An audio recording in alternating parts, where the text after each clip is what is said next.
تو سورہ آل عمران جو ہے بیسیکلی یہ مدنی سورہ ہے، اور اس کی جو فرسٹ 83 آیاز ہیں میں تفسیر ابن کثیر سے کوٹ کر رہا ہوں. These ayahs are in relation to the delegation from Najran that arrived in Al-Madinah on the 9th year of Hijrah. Christians کی ایک ڈیلیگیشن آئی تھی، تو ظاہر ہے کہ اس کی پہلی 83 آیات جو ہیں اس میں کرسچینٹی کے کانسیپٹس ڈسکسڈ ہیں، اور ظاہر ہے کہ ڈائریکٹلی انڈائریکٹلی اللہ سبحانہ تعالیٰ نے کرسچنس کو، اہل کتاب کو مخاطب کیا ہوا ہے. جیسے جیسے ہم پڑھتے جائیں گے آپ کے سامنے بات واضح ہوتی جائے گی. اوکے، تو جو پورا واقعہ ہے وہ انشاءاللہ جب ہم اس ایگزیکٹ آیا پر پہنچیں گے جسے مباہلہ کہتے ہیں، ٹھیک ہے، مباہلہ جو انسیڈنٹ تھا، تو جب ہم آیت نمبر 61 پر پہنچیں گے تو انشاءاللہ مزید ہم ڈیٹیل میں اس کو ڈسکس کریں گے کہ نجران سے جو ڈیلیگیشن آئی تھی ان کا کیا مقصد تھا. اوکے، دیکھیے یہ ہم ڈسکس کر چکے ہیں کہ سورہ آل عمران پڑھنے والے کی سفارش کرے گی سورہ آل عمران خود سے قیامت والے دن اللہ سبحانہ تعالیٰ کے ہیں، اور سورہ آل عمران کی آخری 10 آیات کے بہت سے ورچوز ہیں. اوکے، میں آپ کے سامنے جو ہے وہ ایک حدیث کوٹ کرتا ہوں کہ نبی صلی اللہ علیہ وسلم تہجد کے ٹائم قیام اللیل میں سورہ آل عمران کی لاسٹ 10 ورسز ریسائٹ کیا کرتے تھے. اوکے، اور لاسٹ 10 ورسز کی تھیم اتنی خوبصورت ہے،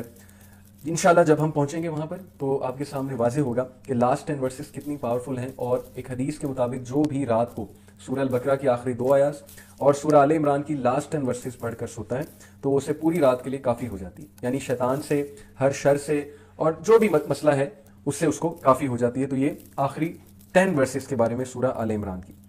اوکے، سبجیکٹ جو ہے سورہ آل عمران کا چونکہ مدنی دور ہے، اور مدنی دور میں نبی صلی اللہ علیہ وسلم جو ہیں ان کا پالا یہودیوں سے بھی پڑ رہا ہے، کرسچنس بھی آ رہے ہیں اللہ کے نبی صلی اللہ علیہ وسلم کے پاس، کیونکہ نبی صلی اللہ علیہ وسلم کی پاپولیرٹی ہو رہی ہے کہ وہ ایک نبی ہیں، اور عربس میں کوئی نبی آیا ہے جو کلیم کرتا ہے کہ اس کے پاس وحی ہے. تو ظاہر ہے کہ مختلف ڈیلیگیشنز بھی ملنے آتی تھیں ہمارے نبی صلی اللہ علیہ وسلم سے، اور مسلم سوسائٹی بھی تشکیل ہو رہی تھی. اس کے علاوہ اللہ کے نبی صلی اللہ علیہ وسلم نے جو غزوات ہوئی مدنی دور میں، جیسے کہ غزوہ احد میں خصوصاً مینشن کرنا چاہوں گا، غزوہ بدر اور غزوہ احد. غزوہ احد کا بہت کچھ ڈسکسڈ ہے سورہ آل عمران میں، جو انشاءاللہ 130 آن ورڈز آپ کو دیکھنے کو ملے گا. 130 ٹو آلموسٹ 160 جو ورس ہیں اس کی 30 ورسز، وہ جنگ احد کے بعد نازل ہوا ہے وہ پورشن، بلکہ 120 آن ورڈز کہہ لیں، اب ٹل دی اینڈ ہی جنگ احد کے بعد جو ہے وہ نازل ہوا ہے وہ پارٹ. اور اس میں مسلمانوں کے لیے بہت زبردست لیسنز ہیں، کیونکہ ظاہر ہے کہ احد کے بعد مسلمانوں کو ایک سیٹ بیک آیا. شکست تو میں نہیں کہوں گا، کیونکہ شکست کا مطلب ہوتا ہے کہ ایک چیز ہاتھ سے چلے جانا. تو ظاہر ہے کہ اسلامک اسٹیٹ تو ہاتھ سے نہیں گئی تھی، لیکن ایک سیٹ بیک ضرور تھا، اور اس سیٹ بیک میں بہت خیر تھی. انشاءاللہ جب ہم ڈیٹیل میں پڑھیں گے تو ہم ایک ایک اس خیر کو ڈسکس کریں گے، اور اس سے ہم اخذ کریں گے کہ اللہ تعالیٰ جب بھی کوئی ٹیسٹ اور ٹرائل مسلمانوں پہ بھیجتے ہیں، یا ایون جب مسلمانوں کو کوئی سیٹ بیک بھی آتا ہے، یا آپ کی زندگی میں بھی کوئی سیٹ بیک آتا ہے، تو ڈیفینیٹلی اس میں کوئی نہ کوئی خیر ضرور ہوتی ہے، خیر کا کوئی پہلو ضرور ہوتا ہے. اوکے، تو بیک گراؤنڈ اس سورہ کا یہ ہے کہ چونکہ یہ اس کے مختلف ڈسکورسز، یعنی اس کے مختلف پورشنز مختلف موقعوں پہ نازل ہوئے ہیں، مختلف مواقعوں پہ نازل ہوئے ہیں، اور تقریباً 6-7 سال میں نازل ہوئے ہیں. تو دے آر سو انٹرلنکڈ، یہ بہت زیادہ انٹرلنکڈ ہیں with regard to their aim, object and central theme that they make together one continuous whole. Central theme جو ہے اس کی، یعنی جس میں مسلمانوں کا عقیدہ جو ہے وہ واضح کیا گیا ہے، اللہ تعالیٰ کی ایکسپیکٹیشنز واضح کی گئی ہیں، اور سورہ آل عمران میں جو ہے وہ ظاہر ہے کہ مسلم سوسائٹی ریلیٹڈ جو بھی بڑے بڑے پرابلمس کھڑے ہو سکتے ہیں وہ ڈسکس کیے گئے ہیں. تو یہ سورہ اسپیشلی ایڈریس کرتی ہے 2 گروپس کو، ایک people of the book that is the Jews and the Christians and the followers of رسول اللہ صلی اللہ علیہ وسلم that is صحابہ. یہ 2 بڑے گروپس کو یہ سورہ تھرو آؤٹ ایڈریس کر رہی ہے. The message has been extended to the Jews and the Christians in continuation of the invitation in Al-Baqarah, in which they have been admonished for their erroneous beliefs and evil morals and advised to accept as a remedy the truth of the Quran. سورہ البقرہ کی tone زیادہ harsh ہے، اس میں اللہ تعالیٰ نے بنی اسرائیل کا تذکرہ کیا ہے، اور بنی اسرائیل کی بہت سی مسٹیکس واضح کی ہیں کہ انہوں نے اللہ کی نعمت کو ٹھکرایا. یعنی سب سے بڑی نعمت ہے کہ اللہ کے نبیوں کو ٹھکرایا، اور انہوں نے اللہ کے ریویل نالج کو ٹھکرایا، اس کو رسپیکٹ نہیں دی جو رسپیکٹ انہیں دینی چاہیے تھی. اور اب یہی مسٹیک اس امت کے جو لوگ ہیں وہ کر رہے ہیں، یعنی جوز اور کرسچنز اب اس قرآن کو ریجیکٹ کر رہے ہیں، سیم مسٹیک کر رہے ہیں. کس بیسس پہ؟ اپنے ایگو کی بیسس پہ، کہ they are not ready to accept کہ یہ جو نبی ہے یہ عربز میں سے کیوں آ گئے ہیں. Okay, this was a big blow to them. نبی صلی اللہ علیہ وسلم عرب لینڈ میں آئے، یہ بھی اس پہ ڈاکٹر یاسر قاضی نے پوری بحث کی ہے. انہوں نے پروو کیا ہے کہ وائی اٹ واز نیسیسری کہ نبی صلی اللہ علیہ وسلم جو ہے وہ عرب لینڈ سے، ایک ایسے لینڈ سے ایک نبی آیا، آخری نبی جو ان نون لینڈ ہے جہاں کبھی کوئی نبی نہیں بھیجا ہے. اس کے پیچھے بہت حکمت ہے اللہ سبحانہ و تعالیٰ کی. They have been told here that Muhammad صلی اللہ علیہ وسلم taught the same right way of life that had been preached by their own prophet.